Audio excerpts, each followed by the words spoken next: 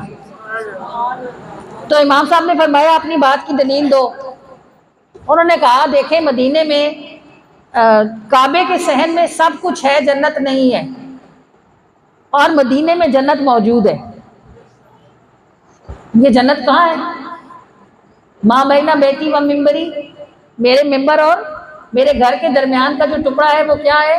روضۃ من ریاض الجنہ, جنت کے باغوں میں سے. امام جعفر حضرت داؤد طائی علیہ الرحمہ فرمانے لگے, امام صاحب سے کہنے لگے امام صاحب بات یہ ہے کہ یہ اللہ کا قانون ہے کہ کوئی بندہ اگر ایک بار جنت میں داخل ہو جائے تو یدخلون خالدین فیہا, جب وہ وہاں داخل کیے جائیں گے پھر وہ ہمیشہ وہاں رہیں گے.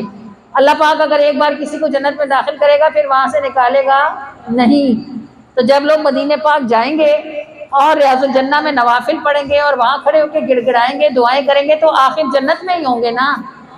پھر جب آ بھی گئے تو انشاءاللہ قیامت والے دن اللہ ان کو جنت سے محروم نہیں فرمائے گا. حاجیو آؤ شہنشاہ کا روزہ دیکھو, کعبہ تو دیکھ چکے اب کعبے کا کعبہ دیکھو. بے شک مکہ کی زیارت کرنے والے پر اللہ پاک جہنم حرام فرما دیتے ہیں, مدینے کی زیارت کرنے والے پر جنت لازم ہے. نبی پاک صلی اللہ علیہ وآلہ وسلم نے فرمایا جو کوئی ہماری قبر کی زیارت کے لیے آیا گویا وہ ہم سے ملاقات کے لیے آیا. اور نبی پاک صلی اللہ علیہ وآلہ وسلم کا ایک فرمان یہ بھی ہے کہ جو کوئی مکہ کی تکلیف پہ صبر کرے گا اس کے لیے 80 برس کی عبادت کا اجر ہے, اور جو کوئی مدینے کی تکلیف پہ صبر کرے گا تو میں بروز قیامت اس کی شفاعت کروں گا. ادھر گناہوں کی معافی ہے اور ادھر رسول اللہ کی شفاعت ہے.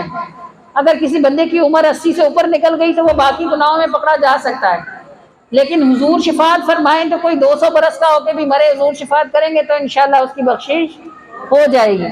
تو اللہ کریم ہر کسی کو زندگی میں ایک بار, اور جو ایک بار جا چکے ہیں ان کو اللہ بار بار محبوب کے روضہ پاک کی حاضری نصیب فرمائے, اور اللہ کریم ریاض الجنہ میں کھڑے ہو کر نفل پڑھنے کی توفیق عطا فرمائے. اور یہ یاد رکھیے گا ریاض الجنہ کی دعا کیا ہے؟ اے اللہ تو نے مجھے جنت میں داخل کر دیا ہے، اب مجھے یہاں سے باہر نہ کرنا۔ یہ ریاض الجنہ میں کھڑے ہو کر پڑھنے کی دعا ہے۔ سن سن طیبہ دی بہار دی کہانیاں، ہن نہیں گزاری جاندی دور زندگانیاں۔ اللہ پاک جلدی سے حاضری نصیب فرمائے۔ بہار دی کہانیاں مائک اگے کر میرا گزاری جاندی دور زندگانیاں، سن سن طیبہ دی بہار دی کہانیاں، ہن نہیں گزاری جاندی دور زندگانیاں، تساں جے بلایا تساں جے بلایا سارے کام بن جان گے، آقا جی غریباں تے کرو مہربانیاں، آقا جی غریباں تے کرو مہربانیاں، آقا جی غریباں تے کرو مہربانیاں۔ در تے لگایا لوکاں آلیاں تے جانیاں، ساڈی گل پوری حسن آسان پرانیاں، در تے لگایا لوکاں آلیاں تے جانیاں، ساڈی گل پوری حسن آسان پرانیاں، رج رج چمساں رج رج چمساں مدینے دیا گلیاں، مدتاں دی اکھ وچ خواباں نے سہانیاں، مدتاں دی اکھ وچ خواباں نے سہانیاں، آقا جی غریباں تے کرو مہربانیاں، آقا جی غریباں تے کرو مہربانیاں، آقا جی غریباں تے کرو مہربانیاں۔ اے باول ویکھ دیاں اودی پشیمانیاں، حاضری دا فاطمہ زہرا ہی کی ہے دل نا، کو لکھی تھی فاطمہ زہرا کی، اے باول وہی ہے یہاں لے کے جاتی ہے زور لطیف ہاں سچ۔ حاضری دا منہ نہیں دل کو سمجھانیاں، پھر بھی مدینے دے پھر بھی مدینے دے مسافراں نوں دیکھ کے پانیاں دی اکھ چوں نہیں رکدی روانیاں، پانیاں دی اکھ چوں نہیں رکدی روانیاں، آقا جی غریباں تے کرو مہربانیاں، آقا جی غریباں تے کرو مہربانیاں، آقا جی غریباں تے کرو مہربانیاں۔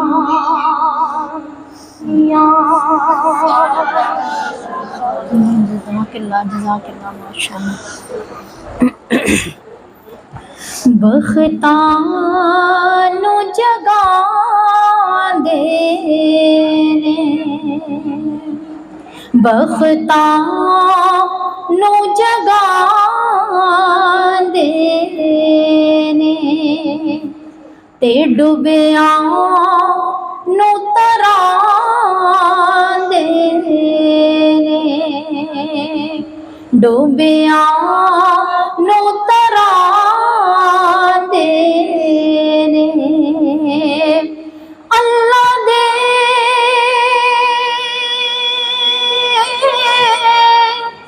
ولی سارے لگیاں نو نبھان دے نے، نبھان دے نے، لگیاں نو نبھان نے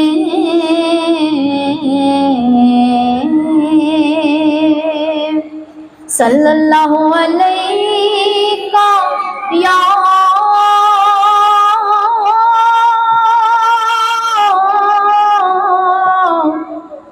یا رسول اللہ وسلم علیکا یا حبیب اللہ.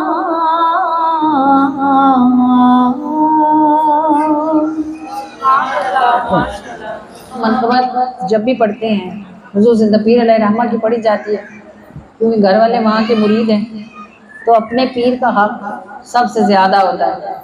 حضور زندہ پیر علیہ رحمہ کی شان کسی بھی تعارف کی محتاج نہیں ہے، اور عظمتیں آپ کو جو آپ کے پروردگار نے عطا فرمائی وہ تو عز و منتشا کا مظہر ہے کہ آپ نے محنت اللہ نے کرنے کی توفیق دی، اور آپ کو اللہ نے آپ پر فضل بھی بے حساب فرمایا. ایک جملہ جو آپ کی کتاب میں لکھا ہے وہ یہ ہے کہ 14ویں صدی کی یادگار فقیری ہے جو حضور زندہ پیر علیہ رحمہ کو عطا فرمائی گئی ہے. 14ویں صدی کی یادگار فقیری کا مطلب یہ ہے ابھی 1446 چل رہا ہے اور یہ 1499 تک بھی جائے گا، تب بھی حضور زندہ پیر علیہ رحمہ کے جیسی فقیری کسی اور کو اس روئے زمین پر عطا نہیں ہو سکتی، کیونکہ ان کی فقیری یادگار فقیری ہے. تو ہم اللہ کا کتنا شکر ادا کریں کہ اس نے ایسے شان والے بندوں کے قدموں سے جڑنے کی توفیق ہم جیسے گندوں گناہگاروں کو بھی نصیب فرمائی ہے. جب حضور زندہ پیر علیہ رحمہ جب حج پہ جاتے تھے تو آپ اپنے خادم خاص کو فون کر کے کہتے تھے کہ غار میں جو چونٹیوں کا بل ہے وہاں پر چینی کا شربت ضرور ڈالنا. تو میں سوچتی ہوں کہ اگر انہیں چونٹیوں کا اتنا خیال تھا تو مریدوں کا کتنا ہوگا. ایسے تو نہیں ہو سکتا نا کہ روز محشر وہ حوض کوثر کی طرف جائیں اور مرید پیچھے پیاسے بلکتے ہی رہ جائیں. اگر وہ حج سے وہاں جا کر حرم کے صحن میں ان کو اللہ کی قربت میں بھی چونٹیاں یاد رہیں تو انشاءاللہ میدان محشر میں ہم جیسے گندے مندے بھی ان کو بھولیں گے نہیں انشاءاللہ عز و جل. رب نے پڑھایا سانو، رب نے پڑھایا سانو، پلہ زندہ پیر دا کافی ہے سہارا سانو، واللہ زندہ پیر دا. رب نے پڑھایا سانو، رب نے پڑھایا سانو، پلہ زندہ پیر دا کافی ہے سہارا سانو، واللہ زندہ پیر دا کافی ہے سہارا سانو، کافی ہے سہارا سانو، واللہ زندہ پیر دا کافی ہے سہارا سانو، واللہ زندہ پیر دا. آقا نے بٹھایا انہاں بیٹھ کے وکھایا نے، آقا نے بٹھایا انہاں بیٹھ کے وکھایا نے، ہون صدا ریسی جھنڈا، ہون صدا ریسی جھنڈا، کھلا زندہ پیر دا، ہون صدا ریسی جھنڈا، کھلا زندہ پیر دا. رب نے پڑھایا سانو، رب نے پڑھایا سانو، پلہ زندہ پیر دا کافی ہے سہارا سانو، واللہ زندہ پیر دا. تے آپ مسکاندے نے موج میلا کردا، آپ مسکاندے نے موج میلا کردا،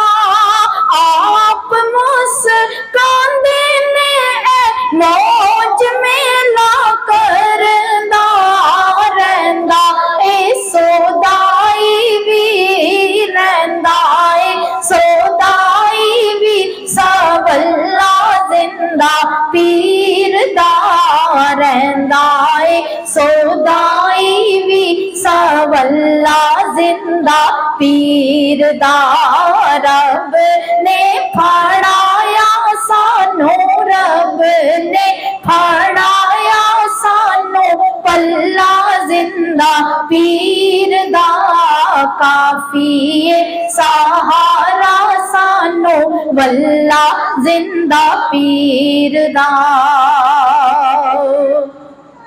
تے بھیک منگا بڑھ کے تے بیٹھا ہے دوارے تے بھیک منگا بڑھ کے تے بیٹھا ہے دوارے تے کنائے سے آنا ویکھو کنائے سے آنا ویکھو جھلا زندہ پیر دا کنائے سے آنا ویکھو جھلا زندہ پیر دا رب نے پھڑایا سانو رب نے پھڑایا سانو پلا زندہ پیر دا کافی سہارا سانو واللہ زندہ پیر دا تے اونچے پہاڑاں وچ میلہ لگ گیا اے ہاں اونچے پہاڑاں وچ میلہ لگ گیا اے اونچے پہاڑاں وچ میلہ لگ گیا اے ویکھ کنا زور اے ویکھ کنا زور اے حق اللہ زندہ پیر دا ویکھ کنا زور اے حق اللہ زندہ پیر دا رب نے پھڑایا سانو رب نے پھڑایا سانو پلا زندہ پیر دا کافی سہارا سانو واللہ زندہ پیر دا رب نے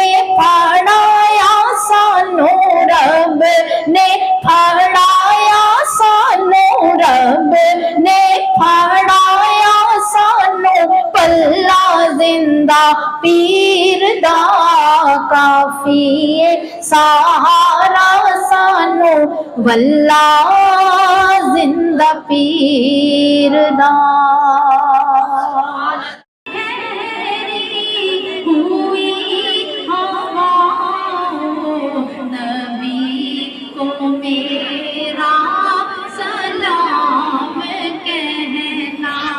نبی کو